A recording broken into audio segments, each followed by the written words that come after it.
حضرت عمر فاروق رضی الله تعالی عنہ چې د مسلمانانو دویم خلیفه د اختر مونږ نه وروستو خپلې کمرې ته لاړو. خلک راغلل د اختر مبارکۍ لپاره چې امیر المؤمنین ته د اختر مبارکي ورکړي.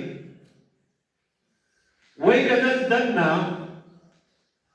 حضرت عمر فاروق رضی الله تعالی عنہ هغه په زارو قطار سره جاړي جړا کوي.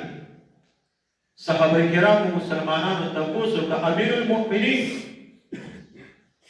دا نن دا خو د خوشحالۍ ورځ ده او د اختر ورځ ده، دا خو د جړا ورځ نه ده، دا د غم او د فریاد ورځ نه ده. عمر رضی الله تعالی عنہ ورته وفرمایل هذا یوم العید وهذا یوم الوعید، دا د خوشحالۍ د اختر ورځ هم ده، خو دا وهذا یوم الوعید دا چې کوم دی د وعید ورځ ده. وعید سزا ته ویلی شي، ناکاره بدلي ته ویلی شي، د اجر او ثواب نه محرومتیا ته ویلی شي. دا د هغې ورځ هم ده.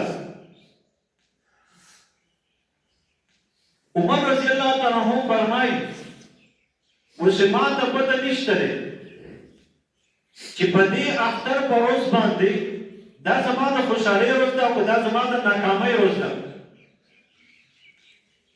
اوس خو الله تبارک وتعالی زما عبادت، زما روجې نیول، زما ذکر او اذکار، زما عبادتونه قبول کړي، نو بېشکه دا به زما لپاره د خوشحالۍ ورځ وي.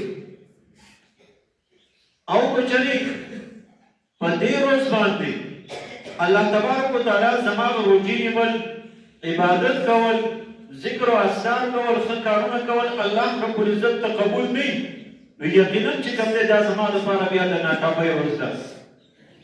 زه په دې باندې جاړم چې آیا دا زما دا ناکامۍ ورځ چاته ونه ګرځي او ما چې دا یو میاشت عبادت کړی دی، ذکر او اذکار تلاوت کړی دی، هغه زما قبول شوی دی او که نه دی قبول شوی دی، زه په دې باندې جاړم.